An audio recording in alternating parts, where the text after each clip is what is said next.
16वीं सदी का हिंदुस्तान दिल्ली और आगरा की गद्दी पर बैठा था मुग़ल सल्तनत का सबसे ताकतवर बादशाह जलालुद्दीन मोहम्मद अकबर। उसकी सल्तनत दूर दूर तक फैली हुई थी, लेकिन उस विशाल साम्राज्य के भीतर एक दिल ऐसा भी था जो बेचैन था। उसका बेटा शहजादा सलीम। सलीम विलासिता में पला बढ़ा था। सोने के महलों, रेशमी पर्दों, खुशबूदार इत्र और नर्तकियों के बीच उसकी परवरिश हुई। मगर उसके दिल में एक आग थी, तख्त की आग। वो अकबर की सायादार शख्सियत में खुद को छोटा महसूस करता था। अकबर अक्सर कहा करता, सल्तनत तलवार से नहीं, इंसाफ से चलती है। लेकिन सलीम के कानों तक ये बात पहुंचती। वक्त बीतता गया, अकबर बूढ़ा होता गया और सलीम का सब्र खत्म होता गया। एक रात आगरा के महल में सलीम ने अपने खास अमीरों से कहा, अब और इंतज़ार नहीं, बादशाहत मेरा हक है। अमीर घबरा गए। कुछ ही महीनों में सलीम ने खुद को शहंशाह घोषित कर दिया और इलाहाबाद में अपनी अलग सल्तनत बना ली। ये सिर्फ बगावत नहीं थी, ये एक बेटे का अपने बाप से जंग थी। अकबर को जब खबर मिली तो वो रो पड़ा। मैंने उसे तख्त के लिए नहीं, इंसानियत के लिए पाला था। सलीम की बगावत कामयाब नहीं हुई, मगर उसने सल्तनत को हिला दिया। सबसे बड़ा गुनाह तब हुआ जब अकबर के वफादार सेनापति अबुल फजल की हत्या करवा दी गई। ये खबर अकबर के लिए क़यामत थी। उसने कहा, अब ये मेरा बेटा नहीं, मेरी गलती है। सलीम ने सत्ता की भूख में वो कर दिया जो एक वारिस को नहीं करना चाहिए था। लेकिन गुनाह का बोझ इंसान से छिपता नहीं। रातों को सलीम को नींद नहीं आती। उसे खून से सने चेहरे दिखाई देते। उसके कानों में अबुल फजल की आवाज़ गूंजती। 1605 में अकबर की मौत हुई।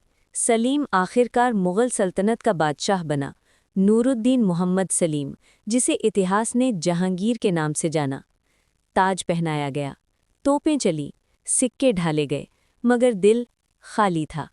जहांगीर ने अपने पहले फरमान में कहा, मैं इंसाफ का रास्ता अपनाऊंगा। उसने महल के बाहर जंजीरें अदल लगवाई ताकि कोई भी मजलूम सीधे बादशाह तक अपनी फरियाद पहुंचा सके। ये उसकी तौबा का पहला कदम था। एक दिन सुबह सुबह जंजीर हिली, दरबार सजा, जहांगीर खुद आया। एक बूढ़ा किसान रो रहा था, हुजूर, आपके अमीर ने मेरी ज़मीन छीन ली। अमीर को बुलाया गया। वो घमंड से बोला, ये झूठ है। जहांगीर ने गुस्से से कहा, अगर बादशाह का अमीर जुल्म करे तो सल्तनत का दुश्मन होता है। जांच हुई, किसान सच्चा निकला। जहांगीर ने सबके सामने उस अमीर को सज़ा दी। दरबार सन्न रह गया। लोगों ने पहली बार कहा, ये बादशाह बदल रहा है।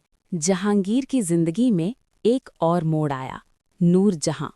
वो सिर्फ उसकी बेगम नहीं थी, बल्कि उसकी ताकत और कमजोरी दोनों बन गई। नूरजहां समझदार थी, मगर सत्ता प्रिय भी। कई बार फैसलों में उसकी दखल अंदाजी हुई। एक बार नूरजहां के रिश्तेदार ने जुर्म किया। दरबार में सवाल उठा, क्या इंसाफ सबके लिए बराबर है?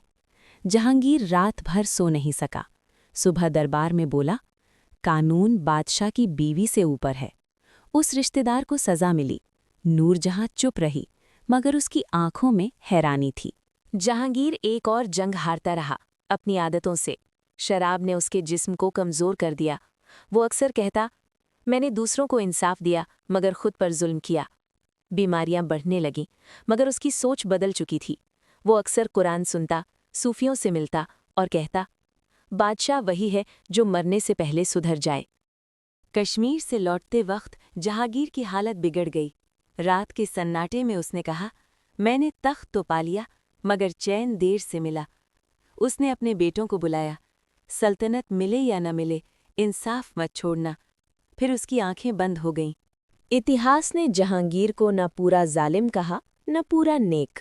वो एक इंसान था, गलतियों से भरा मगर तौबा करने वाला। उसका वाकया हमें सिखाता है, ताकत बिना इंसाफ के बोझ बन जाती है, तख्त से बड़ा ज़मीर होता है, और सबसे बड़ी जीत खुद पर जीत है।